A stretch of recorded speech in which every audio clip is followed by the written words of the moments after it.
Welcome to Part 5 of the ED Facility Coding Masterclass. Today, we are looking at critical care time and the biggest trap new coders fall into, facility versus professional bundling. If you think the rules for doctors and the rules for hospitals are the same, you are going to lose revenue or fail an audit. Grab your imaginary stopwatch, because I'm going to show you exactly how to pause, calculate, and subtract procedure time using OPPS rules. So here is our game plan for today's explainer. We're going to cover counting critical care time, the simultaneous staff rule, facility versus professional bundling, the procedure time carve-out, and then we'll wrap it all up with a chest pain scenario walkthrough. All right, Section 1, Counting Critical Care Time. Let's get right into it. Notice the specific language used by the Outpatient Prospective Payment System, or OPPS. It specifically says active face-to-face time. In plain English, your coding stopwatch runs when hospital staff or doctors are actively working directly with the patient. It means they are right there at the bedside, engaged in care that prevents the patient's condition from deteriorating. If a nurse is actively pushing IV fluids to stabilize blood pressure, boom, the clock is running.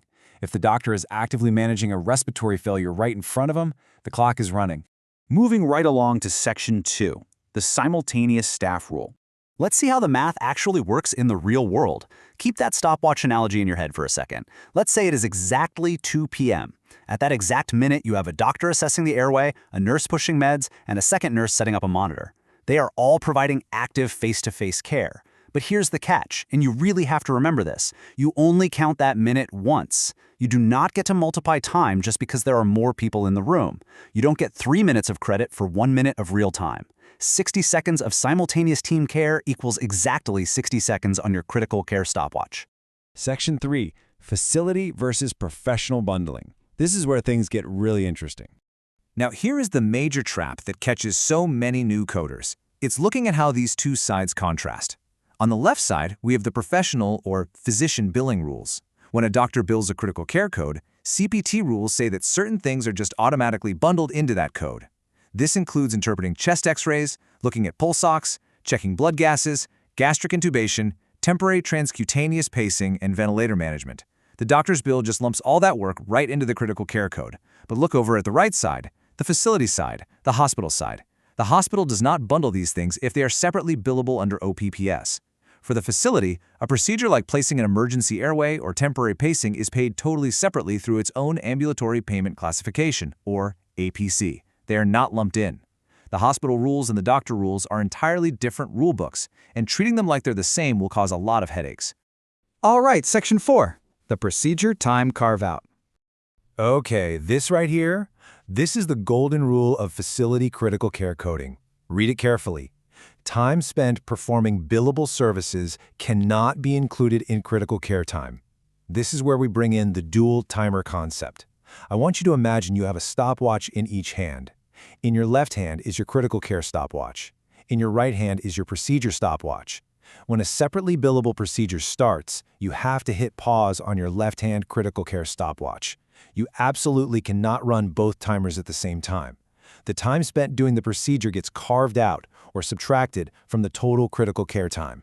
So, what exactly are we carving out? Well, here's the exact list of non-bundled procedures that require a time carve-out on the facility side.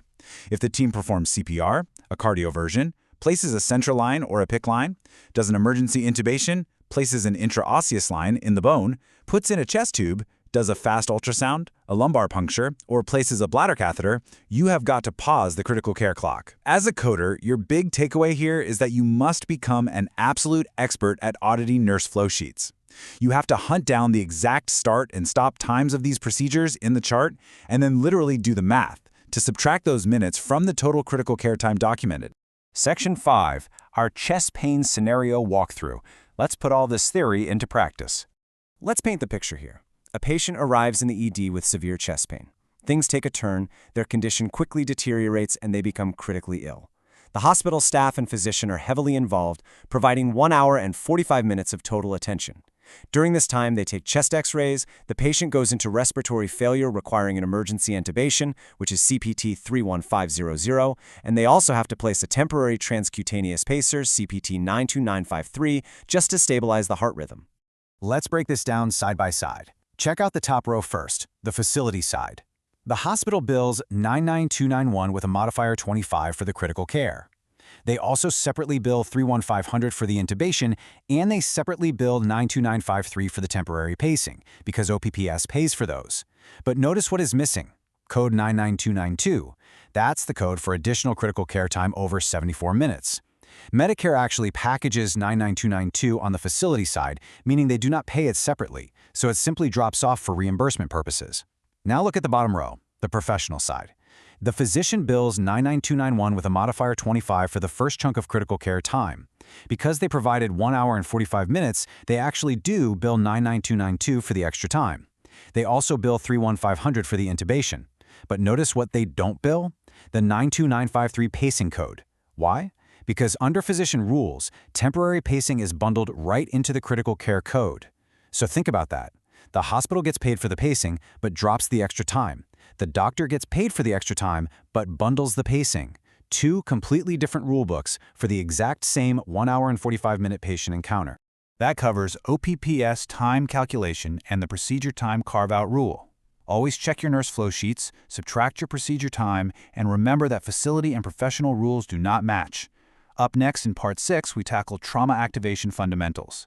We will look at Revenue Code 068X, field triage, and Type 5 admissions. See you there.